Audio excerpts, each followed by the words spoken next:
Bicep কার্লস, হাতের পেশি শক্তিশালী করার সহজ উপায়। আপনার ফিটনেস যাত্রা শুরু করতে ভয় লাগছে?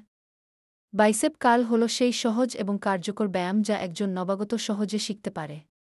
আজ আমরা দেখব কিভাবে সঠিকভাবে ডাম্বেল ব্যবহার করে বাইসেপ কার্ল করতে হয়। এক জায়গায় স্থির হয়ে সোজা দাঁড়ান। হাতে ডাম্বেল নিন এবং হাতের মুঠোকে নিরপেক্ষভাবে ধরুন। আপনার কলসির সঙ্গে কনুই আটকিয়ে রাখুন, এটাই এই ব্যায়ামের মূল। ডাম্বেল দুটো মনোযোগ দিয়ে ধীরে ধীরে কাঁধের সমান উচ্চতায় তুলুন। হাত ভাঁজ যেন কনুইয়ের একদম কাছে থাকে। পোস্টার বজায় রাখুন, পিঠ সোজা, কাঁধ রিল্যাক্স। ডাম্বেল নামানোর সময়ও গতি ধীর রাখুন, এটাই আপনার পেশিকে সবথেকে কার্যকরভাবে কাজ করতে সাহায্য করবে। বাইসেপ কার্ল শুধু হাতের পেশি শক্তিশালী করে না, আপনাকে একটা ফিটনেস অভ্যাস তৈরি করতে উদ্বুদ্ধ করে। এর সঠিক টেকনিক আপনাকে যে কোনো বয়সে নিজেকে শক্তিশালী ও অ্যাক্টিভ রাখতে সহায়ক হবে।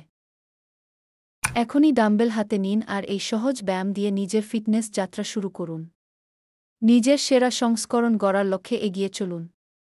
ভিডিওটি লাইক করুন, বন্ধুদের সাথে শেয়ার করুন আর নিজের অভিজ্ঞতা আমাদের জানাতে ভুলবেন না।